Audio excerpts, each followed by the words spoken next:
Hello and welcome. Welcome to the fourth episode of our Sthita Prajna series. I hope you have been following and appreciating and enjoying the series so far. It may not be easy for many because it is entirely grounded on Upanishads and Vedas with no innovative approach from my side as a presenter, but I'm only a channel through which the wisdom is flowing from the scriptures to you. I am fortunate to have been able to grasp the Sanskrit language from class 3 in my education, and right up to postgraduate level. Although my postgraduate subject was English literature, I've side by side tried to learn Sanskrit all the way up to an undergraduate level at least, so that I'm able to at least grasp the meaning or glean the meanings from the text whenever a shloka or a verse is recited or read in front of me. Uh, Plus, the huge amount of literature in English and other language. My mother tongue is Malayalam, the language spoken by the people of Kerala, where I belong. The plenty of books, commentaries, and tutorials written about the Bhagavad Gita being our subject. I'll focus on that.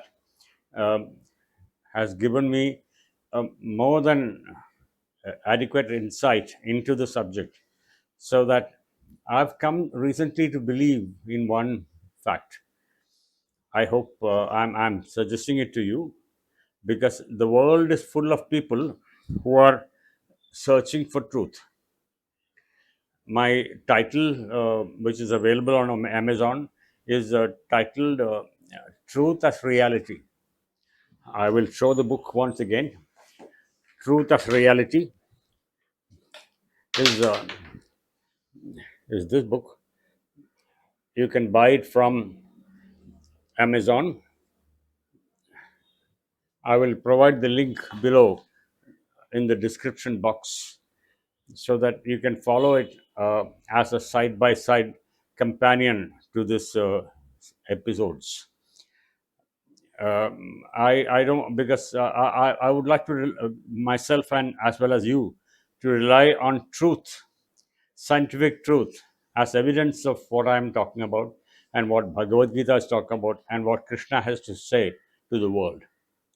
Krishna has been interpreted by so many scholars, but I would like to stick to the commentaries made by Adi Shankaracharya, Swami Chinmayananda in English as his famous discourses, and a lesser known sannyasi, sage known as Swami Prakashananda, late Swami Prakashananda, who traveled all over India on foot, and later he came to settle down in his own home state, which is Kerala, and he attained Mahasamadhi in the 70s, I think. I had the fortune to come into contact with him, and he has written a great commentary called Sadhana Bodhini. It is written in Malayalam and published by the Kerala Puranatagara Sri Ramakrishna Mutt publication division. If it is possible, and those of you who are who know Malayalam as a language and can little bit glean Sanskrit as well, would do well to procure this book and read this book as a commentary side by side with this lecture. I mean, what I'm coming to tell you is that there is actually no need for any one of us with a somewhat similar capabilities, like a smattering of Sanskrit language, a good knowledge of reading, knowledge of English language, some knowledge of Malayalam or any other Indian language where Gita commentaries are very popular. For example, I'll recommend the Indore branch of Sri Ramakrishna Mutt publication, who are specialized in publishing Hindi language versions of our scriptures and also Sanskrit hymns and chanting. mantras published as print versions as well as electronic media. That said, let me come back to the main argument, so to say. Is there a need for any one of us to approach a physical guru or a teacher just to learn something about Vedas, Upanishads, and our Indian tradition or the Eastern wisdom? My humble answer is no. So much is available on the Bhagavad Gita. So much is available on the Vedas. So much is available on the Upanishads that all we have to do is reach for a good bookstore or reach for Amazon and reach for the internet.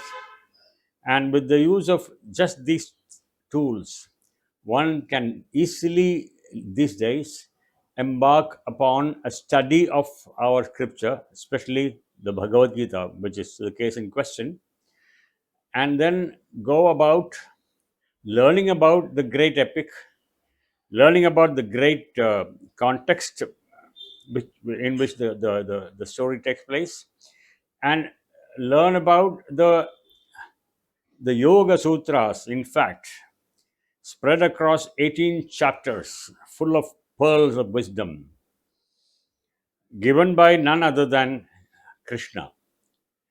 Now, let me talk about Advaita and Dvaita as played out in the book. There are, as you know, as all of us know, common knowledge is there are basically two types of faith, two types of philosophies touted by the Eastern wisdom, which is Advaita and Dvaita. Advaita propounds a single entity approach to self realization. Self realization, which is our goal topic, which is explained as prajna, various levels of prajna in my talk. And in the second level of prajna, which is parinata prajna, where I mentioned that it is a long evolution from the human birth till the human death of the body, that man goes through various stages of evolution of prajna or consciousness. And normally it goes higher from lower to higher, higher to higher, and higher to the high. There is nothing called the highest because prajna itself is an infinite phenomenon, as we all know. It has no beginning and no end. It is beginningless and endless. So, such a simple truth expressed as Advaita, where Ekameva na Advitiyam. There is only one, there is no second in existence. But how many of us can approach this subject of Advaita or a non dual approach to realization with the erudition of Adi Shankara, with the erudition of the great Swamis who lived in the past,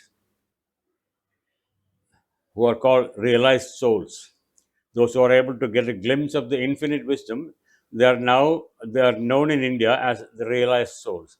Those who have realized the infinite uh, nature of the self, beginningless and endless. So in Dvaita, as if Bhagavad Gita, the author of Bhagavad Gita, sage Vyasa, has taken the route of a dual approach, the duality of you and I, in order simply to make it more convenient for lesser souls like us with a limited prajna who are coursing through our life towards parinata prajna and finally Siddha prajna state in order to understand the concepts discussed by Krishna and Arjuna. As in my earlier episode, I mentioned that the context in the Bhagavad Gita then and now, there is not much of a difference. What human mind goes through now is what the human mind and the society went through at least 6,000 years ago, where supposedly the story took place. So, what we are trying to discuss is that it is through a dualistic approach, a you and me kind of dialogue or a conversation, that great truths will come out on their own. Unless there is a questioner, there will be no answers. Unless there is a key, unless there is a door and a key, it cannot be opened. And unless there is someone inquisitive enough to knock the door will never be opened. It will always remain closed. And where is the door and where is the inside and outside of the door? It is right inside us. This is the funny part of it. This is the queer part of it. When the great truths are to be sought inside one's personality, isn't it foolish, utter foolishness, to seek the truth outside in the form of temple, churches, or any other place of religious focus, or even the teacher, the so-called gurus? And unfortunately, there are very few people in the modern times who are well versed in communication. I mean, the language. The main language of our ancient text is Sanskrit.